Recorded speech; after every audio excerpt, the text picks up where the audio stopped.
Hello everyone, मैं doctor Jyotsna Srivastava, Bhavya hospital civil lines Moradabad से।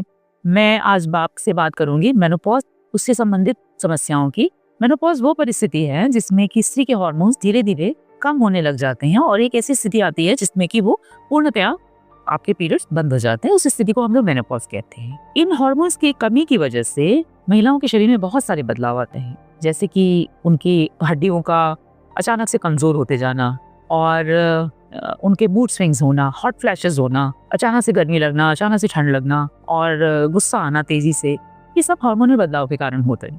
और अधिकतर लोग समझ नहीं पाते, वो सोचते हैं कि वो स्त्री जो है चिड़चिड़ी हो रही है, बल्कि ऐसा नहीं है। वो एक स्टॉर्म के साथ में निकल रही है। तो हमें कैसे उसको संभालना है, पहले तो हमें इस बात की जानकारी होनी चाहिए कि मेनोपॉज हो गया है या होने वाला है, यानी कि पेरीमेनोपॉज की स्थिति है या मेनोपॉज की स्थिति है। उसको कंफर्म करने के बाद हार्मोन रिप्लेसमेंट थेरेपी दी जा सकती है, जिससे कि बहुत हद तक वो हार्मोन्स की जो समस्या है वो सही हो जाती है। आजकल बायो आइडेंटिकल हार्मोन थेरेपी बहुत प्रचलन में है और ये बहुत सेफ है। इसके अलावा कुछ सप्लीमेंट्स हैं, जैसे विटामिन डी, B12 या फिर प्रोटीन का अधिक उपयोग, प्रोटीन ज़्यादा लेना इन स्त्रियों की बहुत सारी समस्याओं का हल कर सकता है।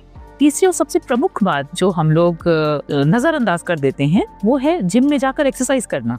बात टहलने से या छोटा मोटा योगा करने से या जुम्बा करने से नहीं बनी। उसके लिए आपको वजन से आधारित आपको एक्सरसाइजेस करनी पड़ेंगी, लिफ्ट करना पड़ेगा और अपनी मांसपेशियों को सुरक्षित रखना पड़ेगा, जो कि आपके जोड़ों को सहायता करेंगी, जिससे कि आपके घुटनों का दर्द, कमर का दर्द, रीढ़ की हड्डी का दर्द, ये सारी की सारी चीज़ें आप ऑटोमेटिकली करेक्ट कर पाएंगे बिना उस स्थिति का सामना किए हुए कि जिसमें कि अचानक से फ्रैक्चर्स हो जाते हैं, अचानक से आप में इतनी जोर से चोट भी नहीं लगी, पता चला कि वो जॉइंट वहाँ से हिल गया अपनी जगह से। अगर इससे बचाव करना है तो मेडिकेशन, लाइफस्टाइल, सभी चीज़ें आपको मदद करने के लिए हैं। मेडिकेशन के बारे में अपनी गायनेकोलॉजिस्ट से सलाह लीजिए और एक्सरसाइज के लिए किसी अच्छे ट्रेनर का साथ लीजिए और जिम जाया करिए। खाने में प्रोटीन अधिक से अधिक इस्तेमाल करिए, जितना हो सके, जितना संभव हो।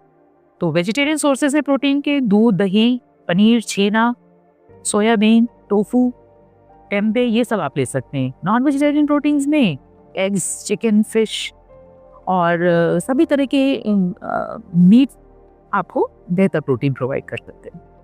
कुल मिला के यही है मेनोपॉज से लड़ने का एकमात्र उपाय। मैम, मेनोपॉज की कोई सेकंड एज होती है?